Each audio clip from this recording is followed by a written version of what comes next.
Hello students, Shrimati Mohidevi Tapadia girls college Jaswantgarh के इस YouTube channel पर आप सभी का हार्दिक स्वागत है। हम पढ़ रहे हैं कॉर्पोरेट अकाउंटिंग और कॉर्पोरेट अकाउंटिंग में हम पढ़ रहे हैं वैल्यूएशन ऑफ शेयर्स, अंशों का मूल्यांकन। तो इस चैप्टर में हमने बात की कि कोई भी निवेशक किसी कंपनी की पूंजी में निवेश करने से पहले दो घटकों पर विचार करेगा। पहला घटक है कि वो ये देखना चाहेगा कि क्या उसकी पूंजी उस कंपनी में सुरक्षित रहेगी। तो जो पहला घटक है वो है उसकी विनियोगों की सुरक्षा, और दूसरा वो ये देखता है कि क्या जो उसने इन्वेस्टमेंट किया है उस पर उसको जो है अच्छा प्रतिफल मिलेगा या नहीं मिलेगा। दूसरा जो घटक है वो है प्रतिफल। तो कोई भी विनियोजक किसी कंपनी में विनियोग करने से पहले अपनी पूंजी की सुरक्षा के बारे में सोचेगा, और दूसरा इन्वेस्ट की गई पूंजी पर एक उचित प्रतिफल उसको प्राप्त होगा या नहीं, इसके बारे में विचार करेगा। तो दो घटकों पर विचार करने के बाद ही वह किसी कंपनी की पूंजी में किसी कंपनी में इन्वेस्टमेंट करेगा। तो इन्हीं दो आधारों को अपनाते हुए हम अंशों का मूल्यांकन करते हैं। तो अंशों के मूल्यांकन की जो पहली विधि की हमने बात की, शुद्ध संपत्ति विधि, वो शुद्ध संपत्ति विधि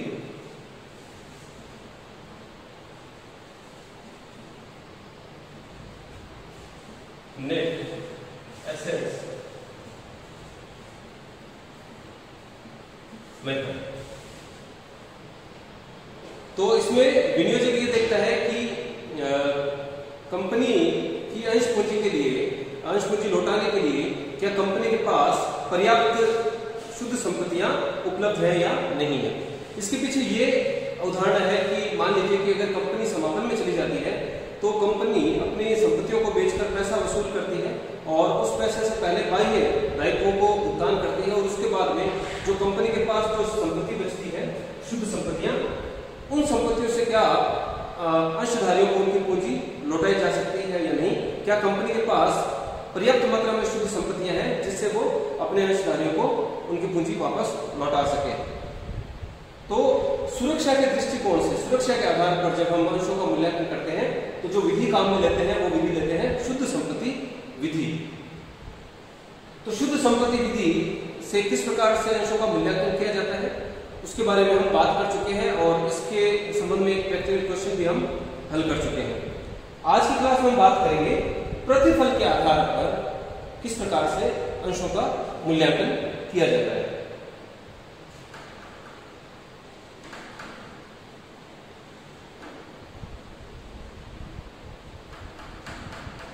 तो कोई भी निवेशक जब कहीं इन्वेस्टमेंट करता है तो वह यह चाहता है कि उसकी पूंजी पर एक अच्छा प्रतिफल उसको प्राप्त हो। तो प्रतिफल के आधार पर अंशों का मूल्यांकन करने की जो विधियां हैं उनको प्रतिफल मूल्यांकन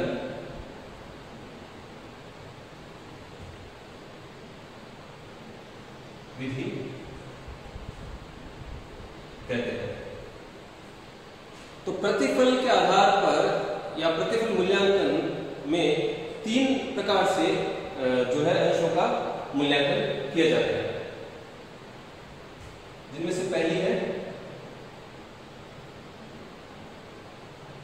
लाभांश दर विधि।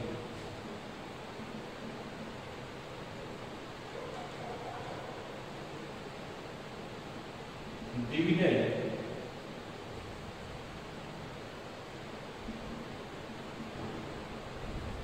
Rate method. तो कोई भी निवेशक किसी कंपनी की पूंजी में निवेश करने से पहले ये आश्वस्त होना चाहता है, इस बात के बारे में आश्वस्त होना चाहता है कि उसको भविष्य में उसके द्वारा विनियोजित की गई पूंजी पर एक उचित प्रतिफल मिलेगा या नहीं मिलेगा। और जो विनियोजक इस तत्व, इस घटक के आधार पर पूंजी में विनियोग करते हैं वो अंशों का मूल्यांकन प्रतिफल मूल्यांकन विधियों के द्वारा करते हैं। तो प्रतिफल मूल्यांकन की तीन विधियां हैं, जिनमें से पहली विधि है लाभांश दर विधि। लाभांश की दर के आधार पर अंशों का मूल्यांकन किया जाता है। इसका इसका जो सूत्र है वो है वैल्यू पर इक्विटी शेयर। एक समतांश का मूल्य कैसे ज्ञात किया जाएगा? प्रति समतांश मूल्य ज्ञात करने के लिए rate of dividend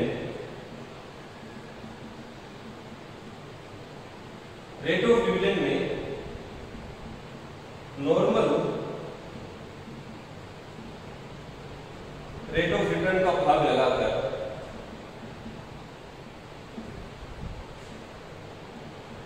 paid up value पर शेयर से गुणा कर दिया जाएगा। नॉर्मल रेट ऑफ रिटर्न बाजार में प्रचलित सामान्य प्रत्याय की दर। अगर जो पैसा इस कंपनी में जिस संस्था के अंशों का मूल्यांकन कर रहे हैं उस कंपनी में अगर पैसा नहीं लगाया जाए, उसकी बजाय कहीं पैसा लगाया जाए, तो बाजार में जो सामान्य प्रचलित दर है उस हिसाब से एक सामान्य प्रत्याय किसी भी विनियोजक को प्राप्त हो सकता है। तो ये नॉर्मल रेट ऑफ रिटर्न बाजार में प्रचलित सामान्य प्रत्याय की दर है। तो अगर रेट ऑफ डिविडेंड कंपनी द्वारा भुगतान की गई लाभांश की दर अगर नॉर्मल रेट ऑफ रिटर्न से ज्यादा है तो उसके अंशों का मूल्य अधिक होगा, और अगर रेट ऑफ डिविडेंड यानी कि कंपनी के द्वारा भुगतान की गई लाभांश की दर अगर सामान्य प्रत्याय की दर से कम है तो उसके अंशों का मूल्य कम होगा। तो वैल्यू पर इक्विटी शेयर लाभांश दर विधि डिविडेंड रेट मेथड से ज्ञात करने के लिए हम रेट ऑफ डिविडेंड यानी लाभांश की दर में नॉर्मल रेट ऑफ रिटर्न सामान्य प्रत्याय की दर का भाग लगाकर पेड अप वैल्यू पर शेयर जिस अंश का मूल्य हम ज्ञात कर रहे हैं उसकी जो चुकता जो प्रदत्त मूल्य है उससे उसको गुणा कर देंगे। रेट ऑफ डिविडेंड ज्ञात करने के लिए रेट ऑफ डिविडेंड यदि पिछले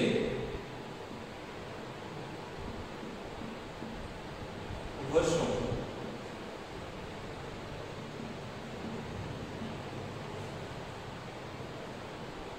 की लाभांश की दर प्रश्न में दी गई है। हो सकता है कि क्वेश्चन में पिछले कुछ वर्षों की रेट ऑफ डिविडेंड लाभांश की दर दी हुई हो। तो यदि पिछले वर्षों की लाभांश की दर प्रश्न में दी गई है तो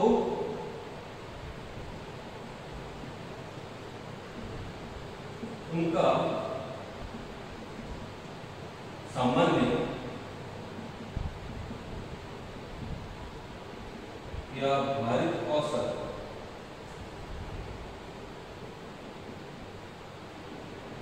ज्ञात कर लाभांश दर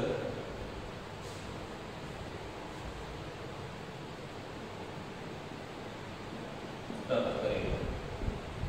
यदि प्रश्न में पिछले कुछ वर्षों की लाभांश दर दी गई है तो लाभांश दर का सामान्य या भारित औसत जैसा भी प्रश्न में कहा गया हो वो ज्ञात करके फिर हम लाभांश दर प्राप्त करेंगे, रेट ऑफ डिविडेंड प्राप्त करेंगे। लेकिन अगर प्रश्न में पिछले वर्षों की लाभांश की दरें नहीं दी गई है तो फिर हम रेट ऑफ डिविडेंड ज्ञात करेंगे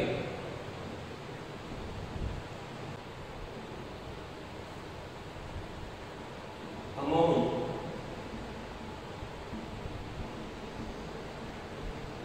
ऑफ डिविडेंड अपॉन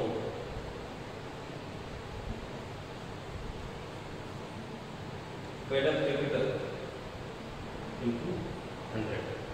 तो जो लाभांश की राशि है, लाभांश की राशि में चुकता पूंजी पेड अप कैपिटल का भाग लगाकर 100 से गुणा कर देंगे तो लाभांश की दर रेट ऑफ डिविडेंड ज्ञात हो जाएगा। तो इन दोनों में से किसी एक प्रकार से किसी भी एक तरीके से हम जो है लाभांश की दर रेट ऑफ डिविडेंड ज्ञात कर सकते हैं।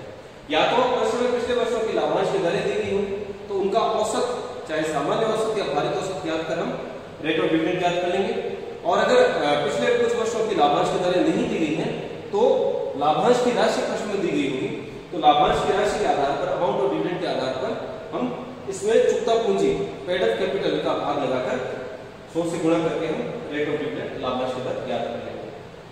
फिर लाभांश की दर में सामान्य प्रत्यय की दर जो कि क्वेश्चन में दी गई होगी उसका भाग लगाकर पेड अप वैल्यू पर शेयर से गुणा करके हम वैल्यू पर इक्विटी शेयर ज्ञात कर लेंगे। अगर rate of return normal rate of return से ज्यादा है तो अंशों का मूल्य ज्यादा होगा, जो पेड अप वैल्यू है उससे अधिक अंश का मूल्य निर्धारित किया जाएगा।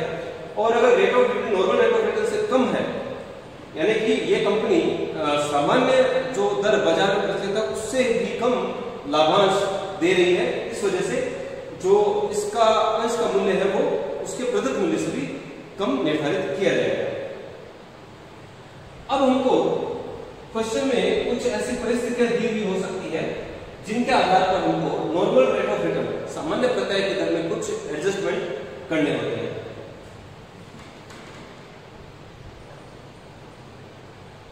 सामान्य प्रत्यय दर में कुछ समायोजन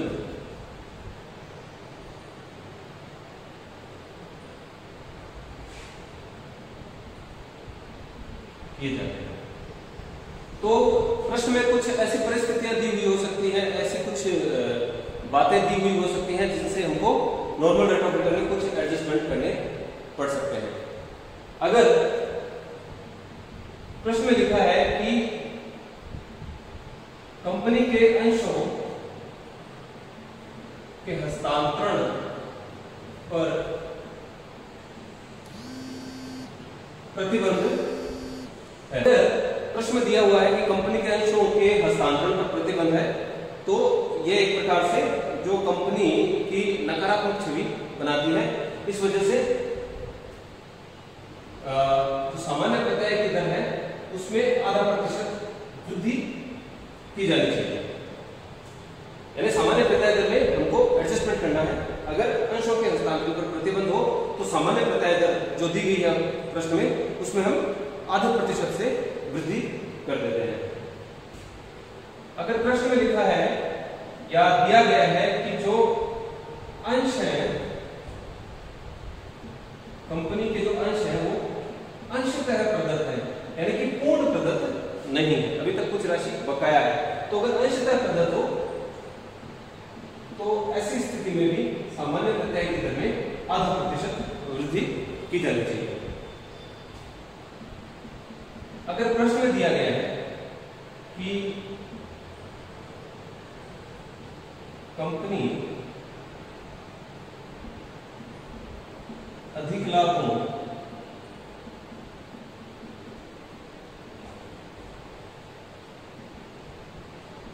को रोकती है, कंपनी द्वारा जो लाभ कमाए जाते हैं उनमें से अधिकतम लाभ कंपनी द्वारा अपने पास रखे जाते हैं, रिटेन किए जाते हैं, अधिक लाभों को रोकती है एवं कम लाभों को लाभांश के रूप में वितरित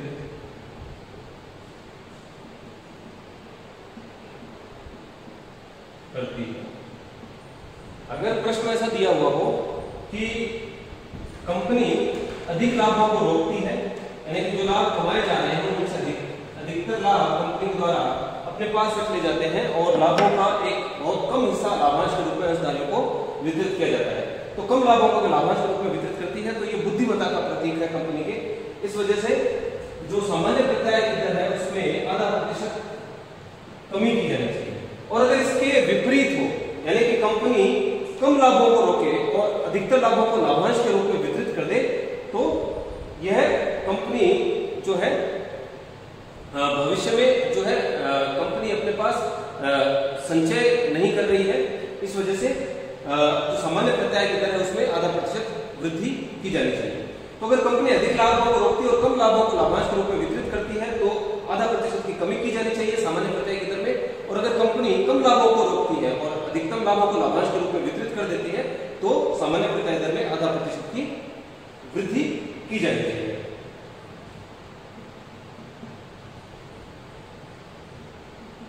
लाभांश की दर प्रतिवर्ष